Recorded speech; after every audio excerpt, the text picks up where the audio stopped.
So now I'm going to give the floor through the three rapporteurs that have been taking notes, good note of what have been the discussions in the three group discussions.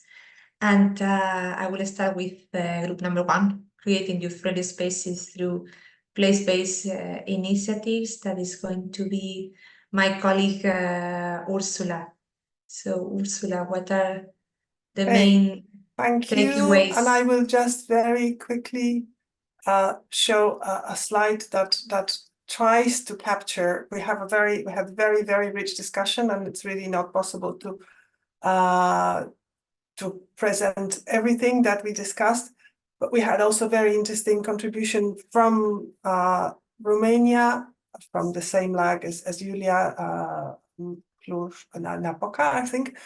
We had an interesting example from a Polish version of Democracy Reloading European program, and we had also an example on from Spain, Spanish Leader Network, about an approach to getting a lot of activities for youth.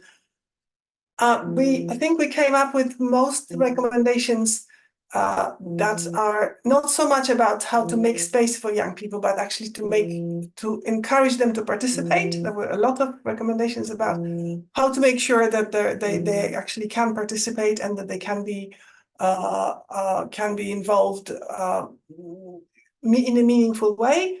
One thing is to get them involved at an early age and get them involved in all kinds of things, not only in the things that are strictly connected to youth. Another is sometimes it's difficult to find enough young people for a critical mass from the start, but you start with a small group of enthusiasts and then you get the small snowball effect, because when you do activities with them, they get enthusiastic and they encourage others. The three main points, like how to do it, I think have come up: active listening to identify real needs, a strategic approach. So not like the Spanish Leader Network said, we have a strategy, we just don't do active. And I think all the projects actually that we discussed were strategic rather than just one-off activity. And we also need official structures. It's not enough to just create a space, but it's important that there are structures linked to the official bodies, the decision makers making, to allow young people to participate and to be present. An important aspect in encouraging young people is to provide, because we said also there are a lot of bodies that are saying we want youth to be involved, and they are trying to like steal the young people from one another. And the question is how to buy them. And this EU dimension, which was brought in by the EU CAP network, actually, the possibility of linking up with an international context, it might be an attraction for young people, especially if you're talking about LAGs or smart villages. We had two interesting practices. I mean, we had many interesting practices, but two that I noted are youth councils in Finland as a requirement. There are youth councils mandatory throughout Finland. And from France, we had an example where young people below before they become of age, 14 to 17, they are actually involved in like project selection prior to the formal selection. And we had two policy mechanisms that, among others, again, that can be helpful. Democracy Reloading, that was the example from Poland. And there's a whole toolkit at the EU level of how you actually make young people participate in local democracy, and the European Solidarity Courts, which we also had mentioned before. I think that's it. And if I have missed something, maybe people from my group will add. Thank you. Thanks a lot, Ursula. Let's move then to group number 2, facilitating meaningful participation, bridging youth and policymakers. And the rapporteur is my colleague, Julie de Galar. Julie, please let us know what are the main takeaways from your group. So for joining forces, bringing youth and policymakers together, we first need to get rural youngsters on board. For that, we identify the challenges on which they might not get into policy making. So we identify lack of resources, sometimes motivation, information, probably civil education, representation of young people in in a policy as policymakers and opportunities and ownership. Solution can be first to highlight the benefits of youth in being involved, creating inclusive spaces, especially at local level, so they can find concrete and tangible solutions that directly impact them, and invest in training, capacity building, mentoring, tools, especially digital tools, and strengthen networks that can be youth networks, but also networks that are horizontal and vertical with other type of stakeholders. And for recommendation, it's about providing social innovation tools such as hackathons, labs, to have tailored communication and to foster their creativity.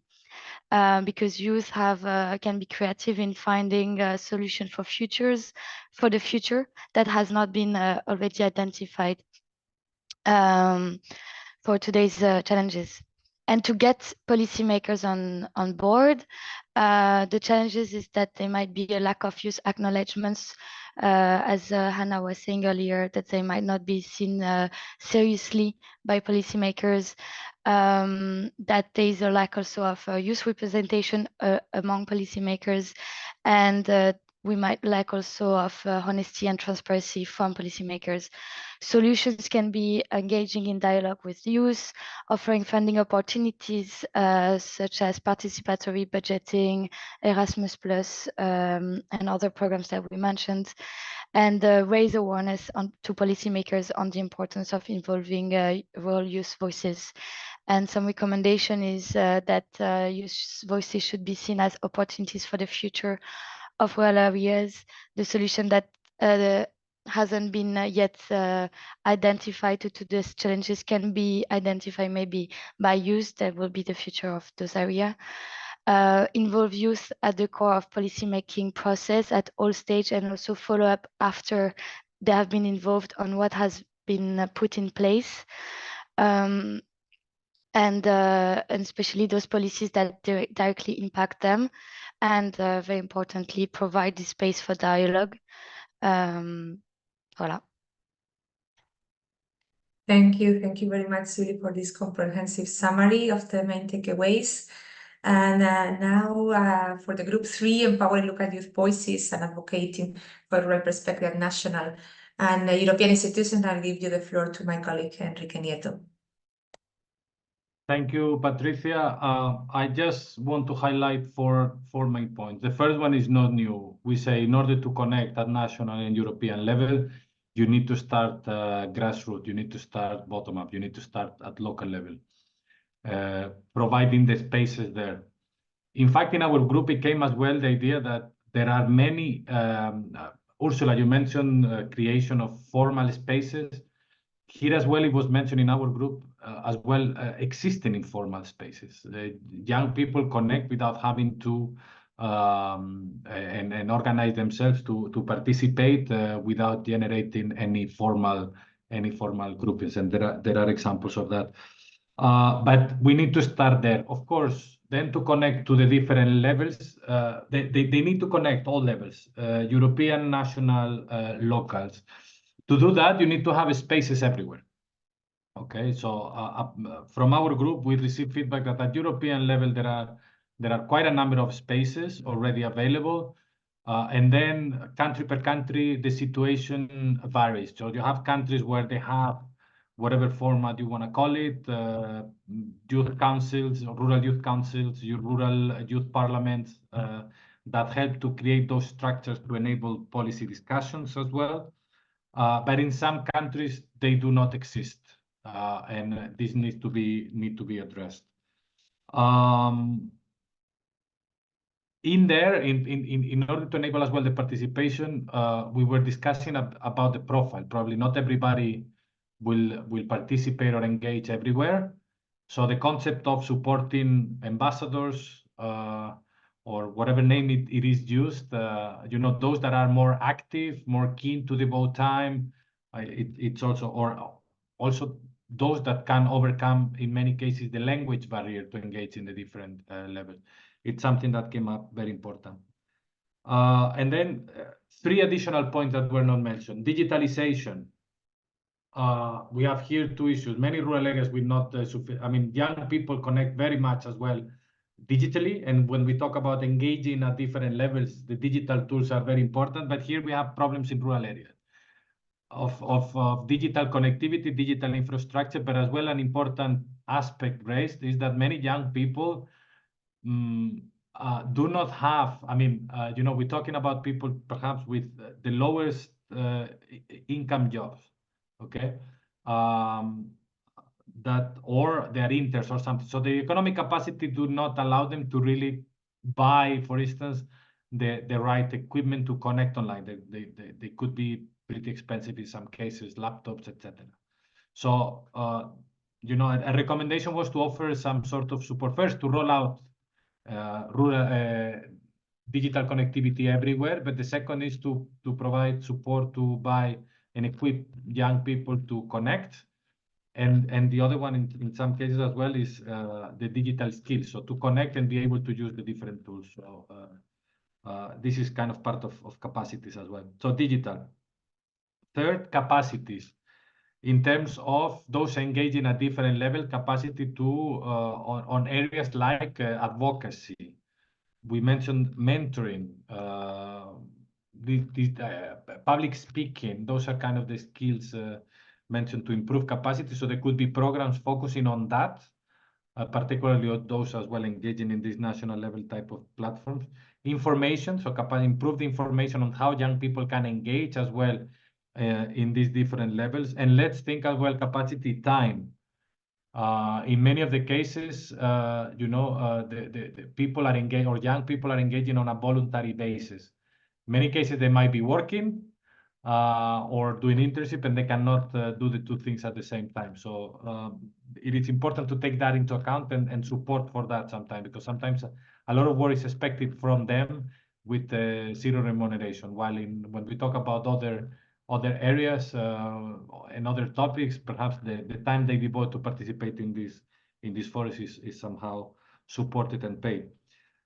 And all that, for sure, what is needed is funding and being directed to all these different needs to develop programs for improving the capacity to develop and put in place programs to enhance the digital connectivity, digital literacy, support young people to be digitalized in a sense, particularly those with on the low income thresholds, etc. So from our group, I think that summarizes the four or clusters, the main discussion that we have had. Thank you, Enrique. We consider many transversalities across the groups, and thank you for mentioning the needs also of those that might have a lower income or might be in a more vulnerable situation, and we cannot leave them behind when it comes to participatory processes.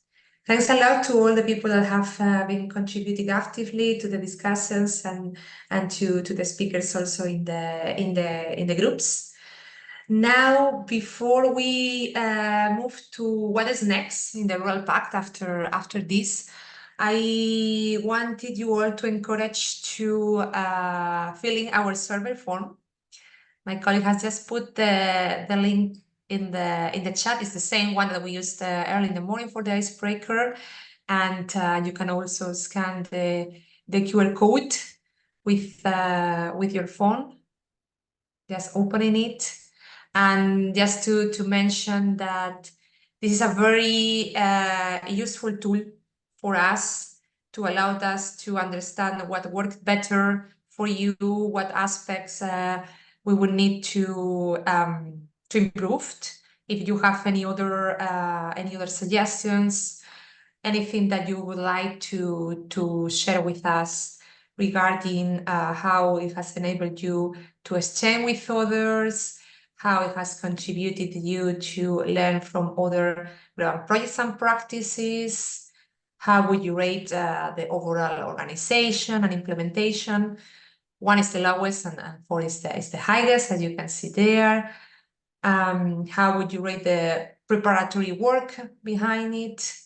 And as I said, any ideas, recommendations, suggestions are very welcome. Again, this is a very useful tool for us.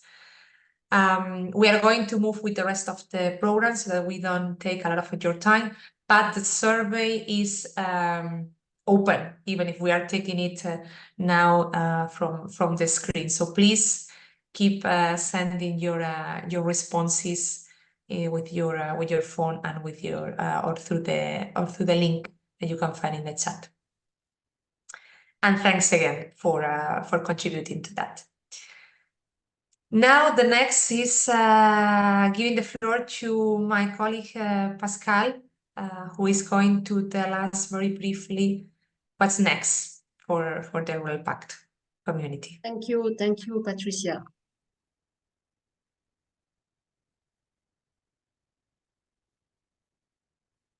Great. Okay. So next steps, as for the previous webinars, the presentations will be on the website quite quickly. So this is the first thing. As already mentioned before, you will be able to network between the different participants. So we will share the participants' lists to encourage networking.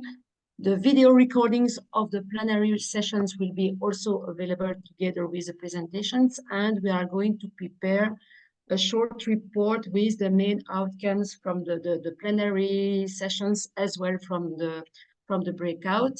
We mentioned already, and we are happy that some of you have registered during the meeting as member of the community platform. So we encourage you to go further, to have more registrations from today, so you can receive all the information, all the activities we are planning to do through our newsletter. And we are also encourage you to join the community group, which has been presented by Alessandro D'Alsazia, sorry. So the youth in rural areas empowering the next generation. So we have also received some people who have registered, who have joined this group. So this is also something that we are encouraging you to do. And just a quick snapshot of what you can find on the website. Patricia mentioned it this morning. Good practices that you can find on news, but also on other topics for those who are interested.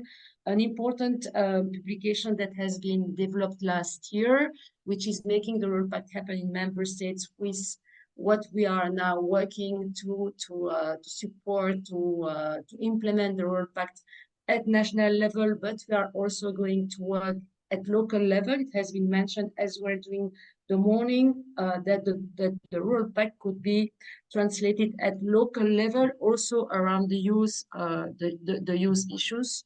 We are also developing a Rural Vision magazine this year, as we did last year.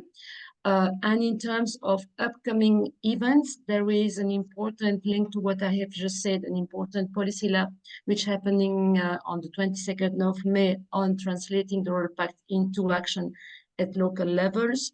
We will have also 2 other policy labs this year. We have still to define the specific topic.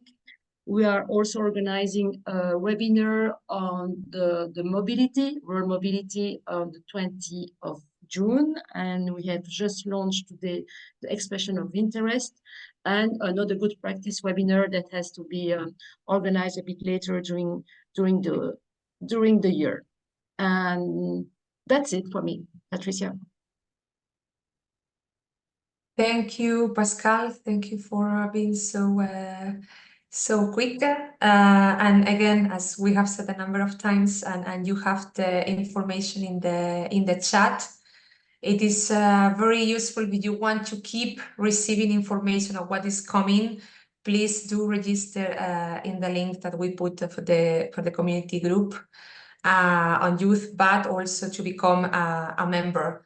As you know, we have like over 2,400 Rural Pact members. There are over 700 people registered in the platform. So this will be very useful for those of you who wish to keep exchanging and receiving information and to find peers. As we are going towards the end, I would like to give the floor for some concluding remarks to the Secretary General of Rural Youth Europe, Spyros Papadatos, who has been let's say, in a listening mode throughout the webinar, and we would like to now hear from you, Spyros, in your capacity as Secretary General Rural Youth Europe, your takeaways from the event. Thank you. Thank you very much, Patricia. And hi, everyone, also from my side. As Patricia said, I was mostly in listening mode during this webinar, trying to take stock of everything. So I will try to summarize everything in the best of my capacity. First of all, for those who don't know, Rural Youth Europe is the biggest umbrella organization in Europe of rural youth organizations. We have currently around 500,000 young people from all over Europe. And you already heard some of our members like Latvian 4-H and Linda, who presented earlier, some of their work. So for us, rural youth is our core, is our main work, but more than it, it's our identity. We are rural young people. We are a completely youth-led organization run by rural youth for rural youth. And that's also the key value that we believe in. And if I had to put two keywords as a highlight of this webinar about rural youth participation in policymaking, would be, first of all, participatory policymaking, and second, it will be meaningful rural youth participation. I think all the inputs that I heard today are very interesting. If I had to cluster them and to take some takeaways, I would, let's say, put them under three categories, three keywords. The first one being including. I think the very structural and the very basic issue that we face in our rural areas is a lack to access to rights, a lack to access to opportunities. Certain things that are given for urban or suburban areas are simply not existing in our rural areas. So there needs to be continuous effort at the local, at the national, at the European level to continue providing opportunities and access to really basic things like transportation, education, health, culture, that is not a given in rural realities. The second thing I would say is connecting. We have heard the transformative role that youth organizations can have, the transformative role that youth work and rural youth work can have, and what rural youth organizations are doing, and the spaces that are much missing for rural youth back in our rural areas are really a key in order to connect with each other and to provide also mobility opportunities to move across Europe and to build our common European identity. And the third and last one, I would say, is empowering. And empowering means also investing in rural youth and rural youth organizations. I think the most basic thing is always funding. You need to provide the resources for rural youth organizations to be able to reach to young people from rural areas and to continue their work, but also to build the capacities of rural youth, especially in relation to policy making. Sometimes it's not only needed to give them a space on the table, but it's also equally necessary to equip them with the necessary tools to be able to use that space, to use that seat on the table. So capacity building and funding are two interconnected topics that go hand in hand.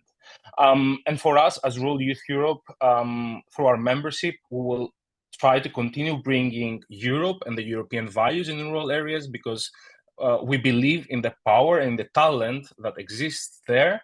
I would like to invite you also, as part of the Rural Pact coordination group, to join the community platform, to join the community group that my colleague Alessandro presented earlier. And I would invite you to let's connect, to let's interact, let's cooperate, and let's together advance rural youth across Europe and bring Europe closer to our rural areas. Thank you. Thank you very much, Spyros. Included, connected, and empowering. And as you said, Rural Youth Europe is also one of the organizations behind of this community platform, with your expertise in bringing the EU values to rural areas and vice versa. We are about to close. I would really like to warmly thank all the speakers, all the participants that you've been here in Berlin with us since 9 a.m. and contributing actively, and I will see reading all your comments and suggestions in the feedback form.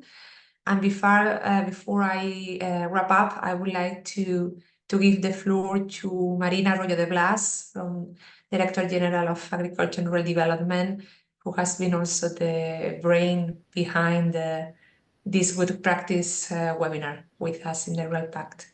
Marina, the last words are from you.